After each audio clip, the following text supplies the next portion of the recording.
eu fui responsável por preparar as crianças para a interação com eles, não para estar na interação, mas para preparar, porque, obviamente, imagina, se a gente tinha medo, imagina as crianças. Foi uma maravilha, porque era uma festa com todas essas crianças, e meu trabalho encerrou quando elas cruzaram a cerca e foram conversar pessoalmente e encostar, dar a mão para ele, né? Foi muito, muito interessante. Então, acompanhei muito as crianças e tudo que foi dito.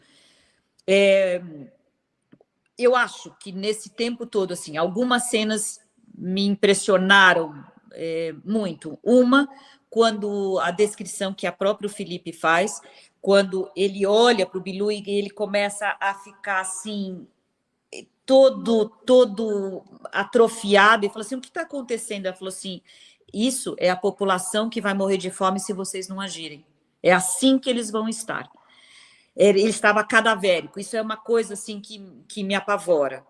A outra coisa, quando ele chamou a mim, mais 3 pessoas, o Teodoro e mais um casal, pessoalmente, e onde ele passou o que hoje a gente conhece como a história dos reinos, que veio depois, na pesquisa, a se tornar Ratanabá, que até aquele momento a gente não sabia.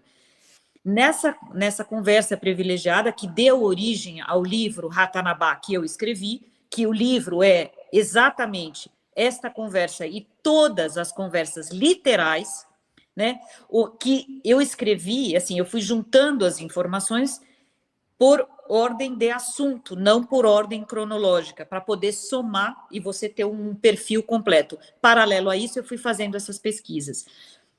Conforme cada palavra que ele dizia, eu ia pesquisando, e deu origem ao livro Ratanabá. E neste momento em que ele chama, ele diz o seguinte, vocês têm uma tarefa a cumprir. Vocês, num passado distante, vocês foram responsáveis por reinos, né? Eram 9 reinos, eram 7 reinos, na verdade, depois a gente veio entender que eram 9. Dentro destes 7 reinos, vocês tinham alguns desses reinos, vocês eram os responsáveis. Neste passado eu estava junto. E nós fracassamos pela gula por territórios, fracassamos pelo poder, pela vaidade, e ele vai descrevendo. E ele diz, agora vocês têm uma missão.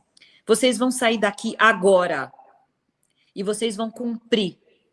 Se vocês fracassarem, e aí ele fala, se nós fracassarmos neste momento, 72 nações perecerão de fome.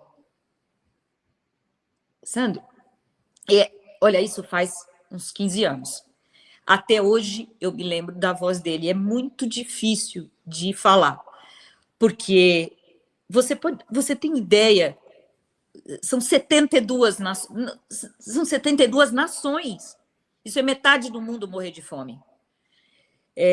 Então, a gente sempre foi avisado, então, depois disso a gente saiu, pareciam tarefas, era para conversar com uma pessoa que depois a gente foi entendendo a teia, né, de pessoas fundamentais que deveriam estar em Dáquila para ajudar na propagação, nas informações, em várias áreas do conhecimento.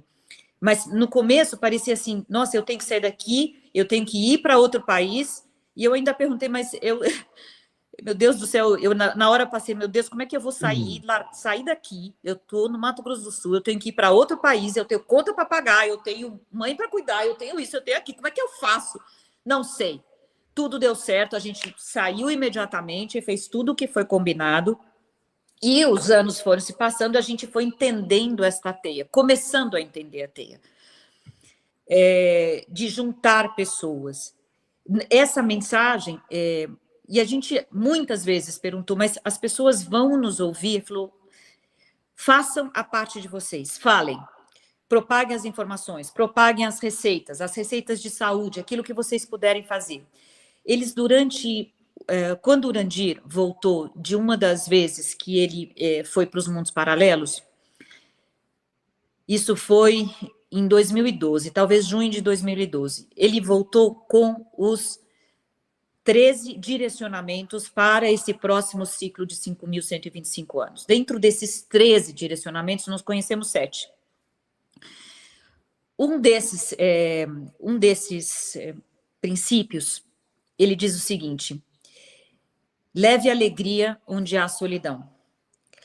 Ele derrame sabedoria frente à ignorância. Sabe o que quer dizer derramar sabedoria? É a gente ir lá com uma conversa, deixar algum presente, deixar alguma coisa, para que as pessoas se lembrem da gente depois. Eles sempre falaram: tratem as pessoas com nobreza. Enquanto vocês não tiverem nobreza, nós não vamos seguir o plano. E o plano desse governo do bem, dessa comissão do bem, ele será estabelecido com todos aqueles que conseguirem ter o que eles sempre falaram, essa nobreza que vem do coração. Essa atitude frente às pessoas, de ajudar. Eles sempre disseram assim: aqui não é lugar de fofoca, pare de falar da vida dos outros, isso atrasa a sua própria vida, faça o bem e não olhe a quem. Sempre foram ensinamentos e palavras, eles têm uma frequência ao falar, que quando as pessoas estiverem acostumadas e puderem ouvir, esta é uma frequência que grava em você algo que não te deixa mais, assim, ser igual. Você não consegue sair, ver alguém doente, alguém que não tem dinheiro para comprar, sabe, arroz no supermercado, que não tem nada. Você não consegue ficar mais incólume em relação a isso. E eles disseram que não são todas as pessoas na face da Terra que têm algo que toca seu coração, mas aquelas que têm precisam fazer, precisam se ajudar, precisam juntar e precisam saber que existe uma coordenação, que existe um plano, que existe toda uma sequência de fatos que estão programados para acontecer por bem. O plano é muito maior. Eles sempre deram assim, eles estão fazendo toda a parte deles. Nós, como o Urandi disse, se nós não fizermos a nossa parte da nossa tarefa, que cabe a cada um de nós, não são nós que nós não vamos resistir, mas são os nossos filhos, são os nossos netos, são os nossos bisnetos, são as nossas gerações que irão padecer sobre esse governo.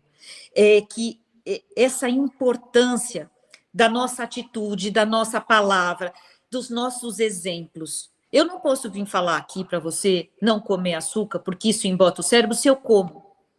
Então, que as pessoas irão olhar para a gente e vão se espelhar, não só no que a gente fala, mas como a gente é. Então, se a gente não se trata bem, se a gente começa a não ter essa união, o que o governo do caos prega para a gente?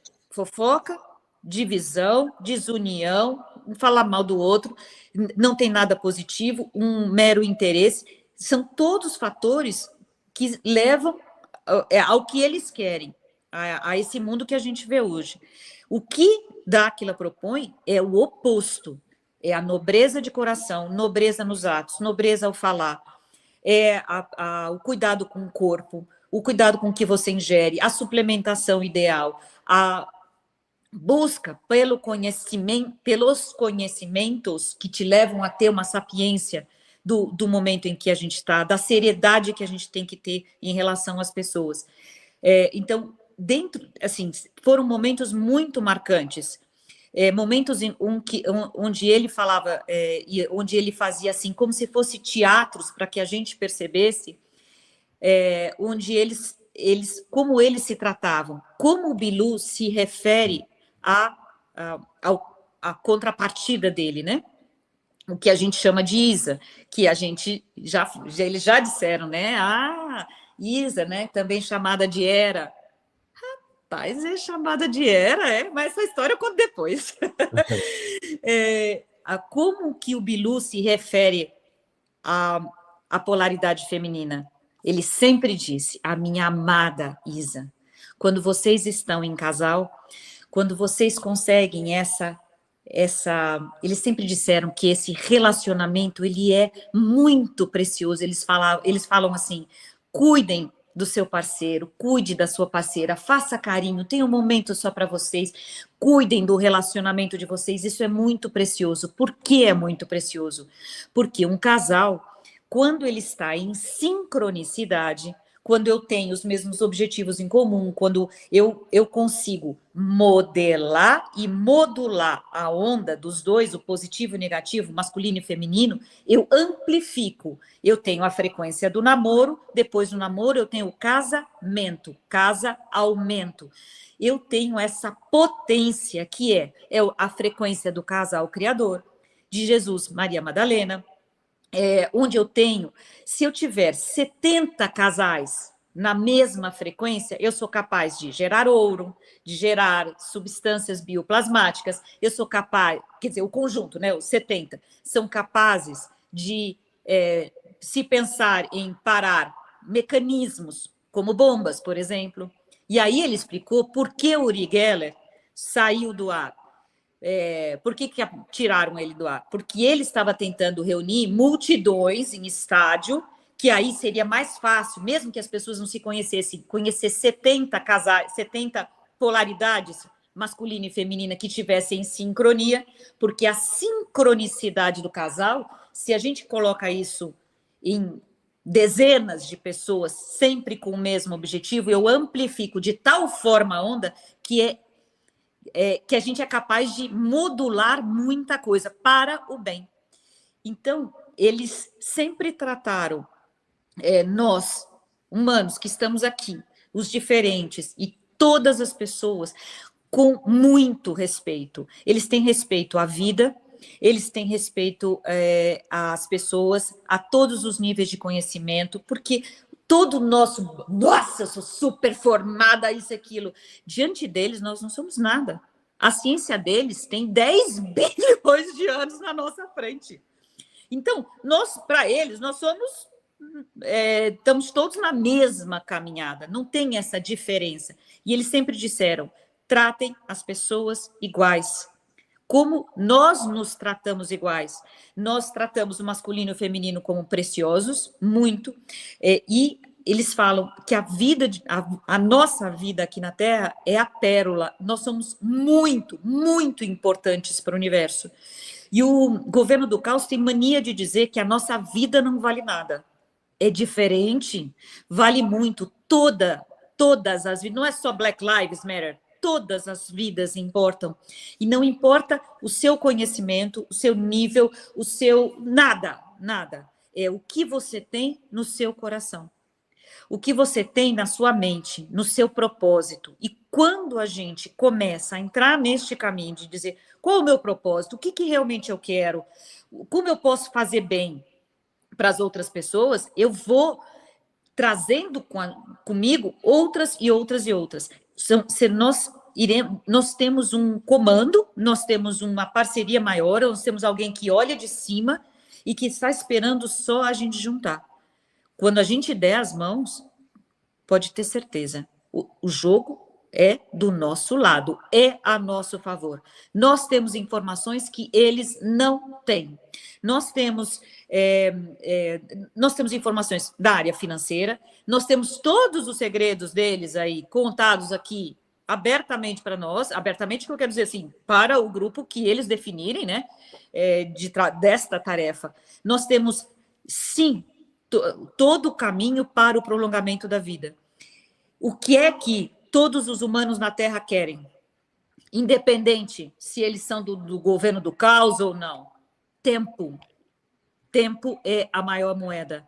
O que nós temos aprendido em Dáquila, hoje, quando às vezes eu pego umas lives de alguns médicos internacionais, renomados, eu falo, rapaz, mas isso a gente estuda faz 10 anos.